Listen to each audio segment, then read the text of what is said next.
Hello, this is Bob from ASV Inventions, and today we're going to show you how to switch out the dial adjusters in your ASV off-road levers, primarily the F4 series and C6 series levers.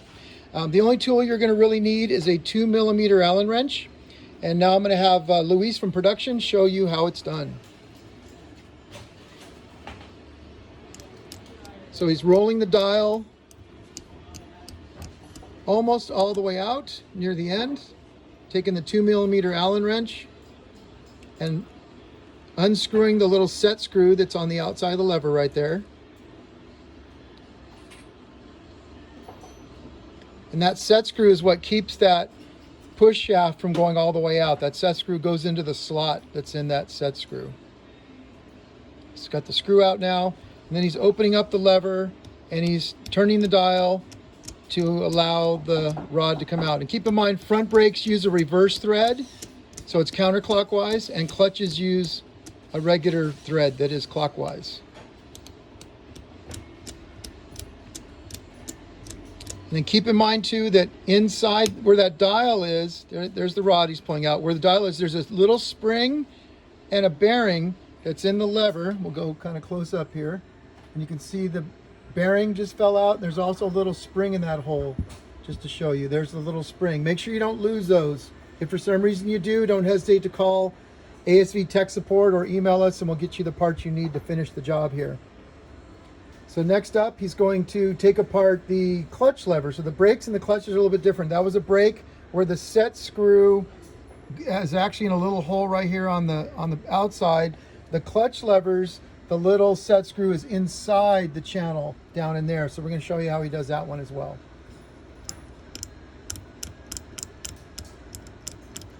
So again, he's getting that rod to stick out as far as possible, so there's very little left to unscrew once he gets the set screw out.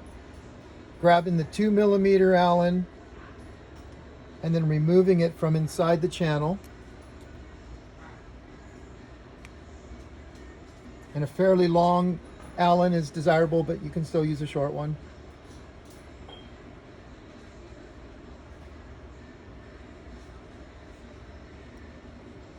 Now that he has that out, he's going to unthread the rod the rest of the way, holding the lever open. And you can either spin the rod or spin the dial. There we go. There's the rod coming out. You notice the clutch ones use a longer rod than the brake ones. And again, it's a clockwise thread. Pulling out the dial, there you see the bearing still in the lever, and underneath that bearing is a spring. And make sure you don't lose that. And you don't necessarily need to take those out. You can leave those in if you want, but we're going to show you how to put them in as well in case they do fall out. So now we're going to go ahead and put the dials back in as if you were replacing a rod or a dial or changing dial colors. So we'll go back to the clutch and put the dial back in. And first off, he's going to put the spring in the hole. He's got a trick little rod there that he uses it, but you can use a little screwdriver or anything to get that spring in the hole. And then you're going to drop the bearing right on top of that hole so it's sitting there. And then when you put the dial in, make sure that the side with the pockets is facing down towards that bearing. So there's a side with little pockets there. We'll zoom in on it. See those little pockets? Make sure those are facing towards the bearing. And you actually want to put that wheel on there with one of the pockets right on top of the bearing, and then kind of spin that thing around so it's inside the lever. Now you're all lined up. You got your bearing and spring in place, and now you just need to open the lever up and start threading the rod in. So he's going to grab the long rod because it's a clutch, and it is regular threaded clockwise. And then basically you can start spinning the rod into place. If the dial tries to spin, you can hold the dial, but usually the detent in the bearings will keep that from spinning. And then you just want to spin this far enough in to where the channel is now exposed in the hole where the set screw goes. And then you want to kind of look down the hole and see if you see the channel. And I'm going to kind of zoom in here a little bit so you can see. But you're going to look down that hole and see if you can see the channel. And now we can see that the channel's lined up. So now we can put the screw in. And be careful that the channel is lined up with the screw hole so the screw goes all the way down. If you're putting the screw in and it starts to tighten up really quickly and doesn't go all the way down, that means that you don't have the push shaft in the right position for the screw to go down into the channel of the push rod.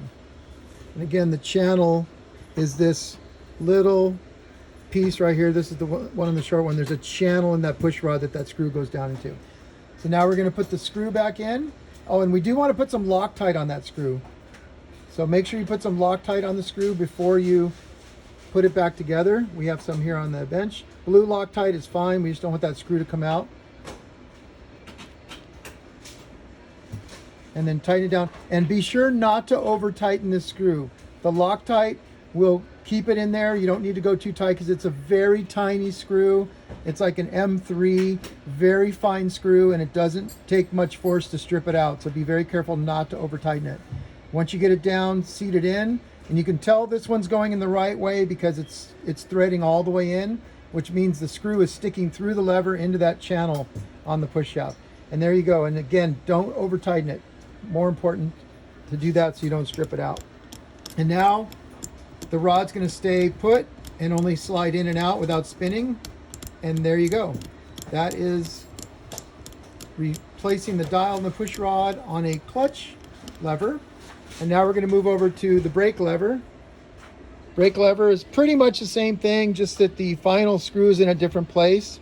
And it's actually a little bit easier. And let's go ahead and show how to put that spring in without your fancy tool. Can you do that? Sure. Because not everybody's going to have that at home. Yeah, you can use your Allen wrench even to put the spring in. So we're going to have Luis show you with your Allen wrench how to put the spring in. So put the spring on the end of the Allen wrench and then kind of feed it into place there, close enough, and then you want to use this finger. Yeah, and then use the other hand to kind of keep it from falling out. And then just kind of push it into place down in that further hole, the hole that's further in towards the channel. And then you're going to go ahead and put the bearing in that hole as well. And you just kind of slide it in there and then wiggle the lever around until it kind of finds the hole. And there you go. Now you're ready to put the dial in. Just grabbing the dial again. Make sure the pockets are facing down. So the pockets on the dial here, see those pockets are facing down, and those pockets are going to line up with that bearing. If you don't put the pockets facing down, it won't click and index like it's supposed to. So he's got the wheel in place, and now it's time for the rod to go in. So he's going to open the lever back up, and we're showing you how to do this with the lever that's still all put together, which is a little more difficult. And when it's on the bike, it's a little bit easier as well, because the bike will hold that piece while you swing the lever out. So now he's holding the lever open while he's threading it in. And remember, front brakes are reverse thread, so he's spinning it counterclockwise to get it to go into the dial. And this one, it's a lot easier to look through that little hole to see that the channel's lined up. And you can see how the channel and the hole are lined up, so that when the screw goes through that hole, it's going to go down into that channel. And that's real important to make sure it's right. So now last thing to do is put some Loctite on the screw and screw it into that channel. Make sure you don't over tighten it, and you are good. You've just swapped out either your dial or the push shaft. In the event that you have broken the push shaft, you need to replace that.